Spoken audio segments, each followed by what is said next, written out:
2020 মানে কোভিড পরিস্থিতি, লকডাউন, সেই সময়টার কথা নিশ্চয়ই মনে আছে এখনো আপনাদের। তো সেই সময়ে কেষ্টমণ্ডলের এই যে কালী পুজো, সেই কালী পুজোয় জানা যাচ্ছে অনুব্রত মণ্ডল মা কালীকে 300 ভরি গয়নায় সাজাচ্ছেন। 300 ভরি গয়না দেওয়া হচ্ছে, অর্থাৎ বুঝতে পারছেন 2020-তে মা কালীকে 300 ভরি গয়না দেওয়া হয়েছিল, 2025-এ সেটা একেবারে ডাবল হয়ে গেছে, যেখানে কেষ্টমণ্ডল এবার 600 ভরি গয়নায় একেবারে মুড়িয়ে দিয়েছেন মাকে। যদিও সে বছরই প্রথম তিনি মাকে গয়না দিয়েছেন, সোনায় মুড়িয়ে দিয়েছেন এমনটা নয়। জানা যায় যে 2019-এ কেষ্টমণ্ডল 260 ভরি গয়না দিয়েছিলেন মা কালীকে, এবং 2018-এ 180 ভরি গয়না দিয়েছিলেন। এবং সেই সময় প্রশ্ন করা হয় যে এই এত গয়না আসছে কোথা থেকে?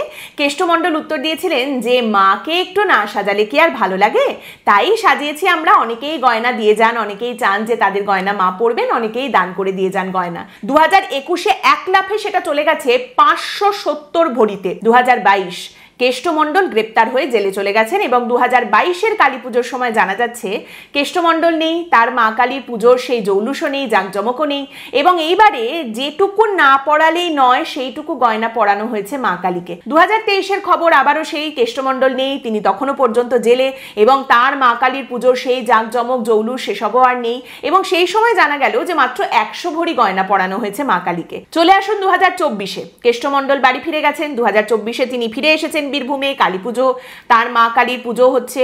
কিন্তু সেই সময় মনে হয় সবে সবে তিনি বেরিয়েছেন সেই জন্য, অথবা তখনও পর্যন্ত যেহেতু কেন্দ্রীয় তদন্তকারী সংস্থার নজর রয়েছে, কোথাও থেকে কিছু হলেই আবার যদি সমালোচনার ঝড় ওঠে, চর্চার ঝড় ওঠে, আবার যদি গ্রেপ্তার টেপ্তার হতে হয়, সেই সমস্ত কথা ভেবেচিন্তেই কিনা 2024-এ কেষ্টমণ্ডলের সেই মা কালীর পুজোয় কত গয়না পরানো হবে মাকে, সেই নিয়ে খুব একটা কোনো স্পষ্ট কোনো কথা শোনা যাচ্ছিল না।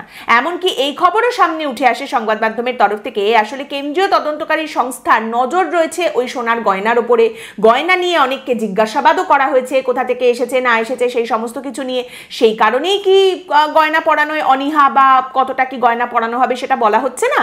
এইবার চলে আসুন 2025-এ। 2025-এর কথা আগেই বললাম আপনাদের, এবারে 600 ভরি সোনায় মুড়িয়ে দেওয়া হয়েছে কেষ্টকালীকে। অনুব্রত মণ্ডল ফিরে এসেছেন, স্বমহিমায় পুজো ফিরে এসেছে, ইডি সিবিআই এর ভয়টয় অত আর কিছু নেই। কে কি নজরদারি করলো না করলো তাতে বাড়ি বইয়েই গেল।